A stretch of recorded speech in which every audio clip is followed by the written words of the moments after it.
Our lesson from Scripture today can be found in the book of Amos in chapter 3, where the Lord is speaking through the prophet Amos to the northern kingdom of Israel. This is at a time where there were two nations, two kingdoms, Israel in the north and Judah in the south. They were once one nation, but the Lord had judged them, his people, and he divided them because of their difference in their hearts and minds. The differences in their hearts and minds towards him.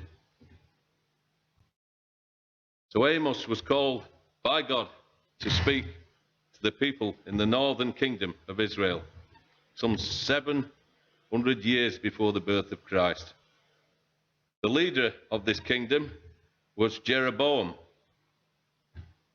Jeroboam was a successful military leader who generated much wealth. But this led to a lack of interest in the Lord. He allowed idolatry to happen, the worship of idols, debt slavery of the poor was allowed, legal representation was taken away from poor people, and there were many other sinful sins against our Lord. All this from a nation that God had chosen for his own. His sovereign choice or election of Israel shows his love for them. This is clear. I read this morning in Deuteronomy 7:7. It speaks of his affection for Israel.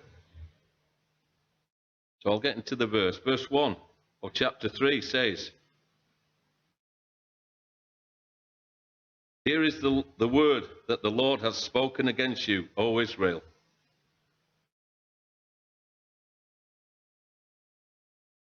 And in verse 2, it says, "You only have I known out of the families of the earth. Therefore, I will punish you for your iniquities." A nation set apart. A nation who God had given promises. And like the people in Judah in the south, they were children of Abraham, heirs to those promises. Yet they had still lost their way. Outwardly appearing God's people, inwardly lacking, turning from God. Verse 3 goes on to say, "Do two walk together unless they have agreed?" Israel and God, sin had come between them. Israel was walking its own path, caught up maybe in its wealth and prosperity, in its idolatry. How could this mindset walk with God? Do we think that when a nation forsakes God and his teaching, that nation could be blessed? At that time, when we look at the country, when we look at our country, our nation, and the sin it embraces, should we be surprised when God chastises it or even sends disaster to it? Verse 4 goes on to say, "Does a lion roar in the forest when he has no prey? Does a young lion cry from his den when he has taken nothing? A lion only roars when he has cause to. A lion sometimes roars as a warning. He can roar to show his discomfort or displeasure or even his anger. God roars to the nations for the same reasons." Verse 5, "Does a bird fall in a snare on the earth when there is no trap for it? Does a snare spring from the ground when it has taken nothing?" No. A bird cannot be caught in the net without first the keeper setting it. The bird cannot be taken in the snare if it was not meant to take it. These things do not happen by chance, they are set. Things or events don't happen in our lives by chance. God ordains them. God may use many, if we use the analogy, traps or snares, which stay in place until that bird is caught, until that trap's purpose is fulfilled, until, in our case, we submit to God's will. Verse 6, is a trumpet blown in the city, and the people are not afraid? Trumpets were sounded in Amos's time to warn of danger approaching, to allow time for people to do what they needed to be safe.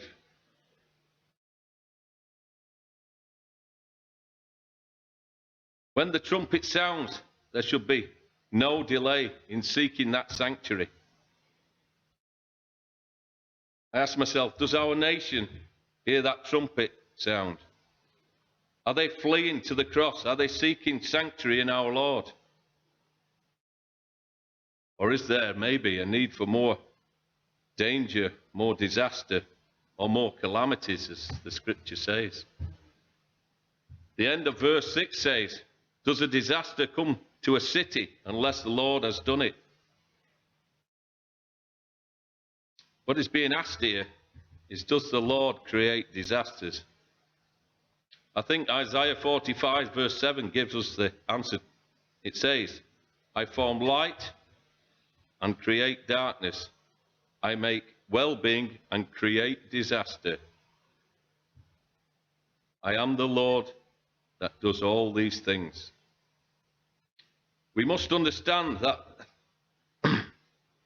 these words do not mean that God is the author of evil, but rather he brings disaster or adversity to individuals and nations as a just punishment, so they may flee to him. I think that Scripture is clear that God is sovereign, and he is sovereign so he may bring these calamities and disasters. And I think maybe that scripture we've just run through there may be still relevant today. We should say, we should and could ask, what is God saying to the nations today? From the prospect of an individual person, a believer, and as an elder of this church, I've given the past 12 months some serious thought. And I asked myself this question: what as a Christian are we to make of it all? In the wake of the virus that has killed many thousands of people, and it's had a huge, great impact on many believers' spiritual lives,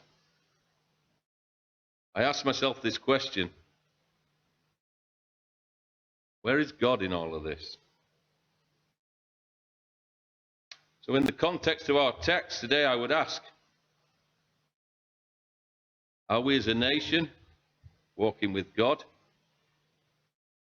Is indeed the lion roaring? Has the snare been set? Has that trumpet been blown? Has disaster come to our city? Great efforts have been made by many countries and nations to find and produce a vaccine or a method of suppressing this deadly virus.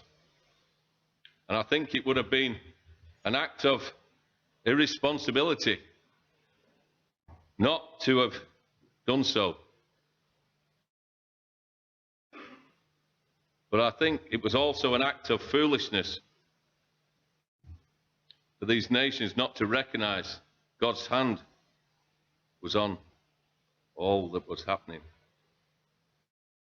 How many governments in this world, in trying to combat this virus, called upon the Lord? How many nations called to prayer? Are we like Israel in our text today, being punished for our iniquities? Both believers and non-believers. I would suggest this is a fair assumption.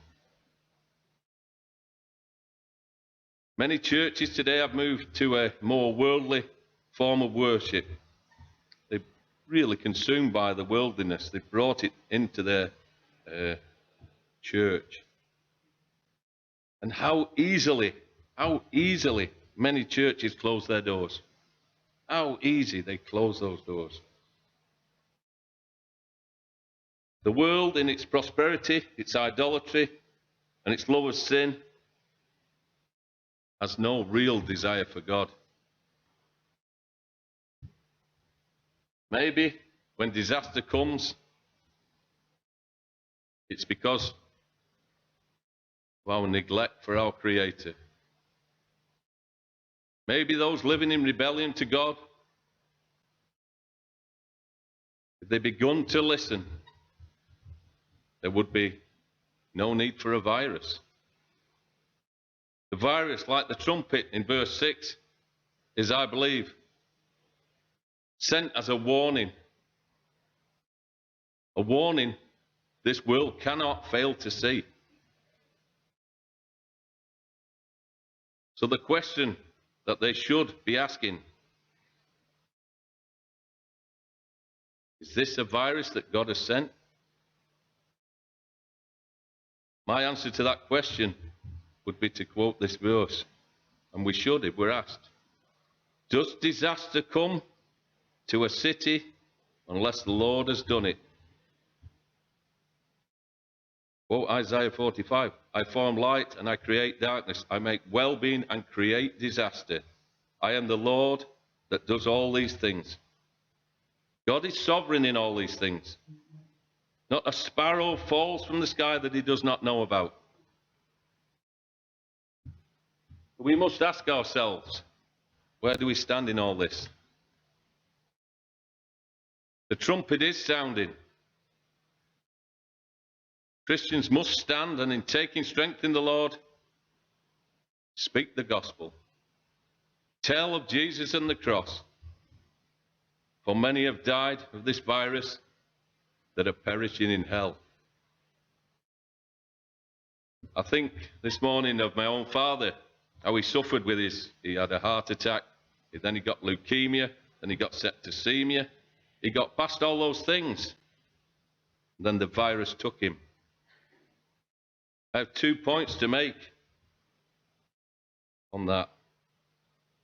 In reality, he was given 4 chances to seek the Lord. 4 warnings, 4 different afflictions. A time to repent and seek the Lord was given. Then I have another question for myself. Did I blow that trumpet? Did I speak to him enough of the things of God? A hard question, one I think we should ask as a church. Have we blown this trumpet enough in this last year or however long it's been in this pandemic? Or have we, like so many, not done enough? Are we ready to get back to normal? What is normal?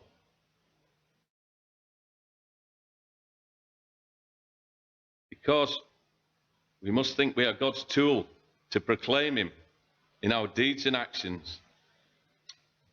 I read this and I'm going to read it twice. Ezekiel 33:6 says this: if the watchman warns them not, they shall perish, but the blood I will require at the watchman's hands.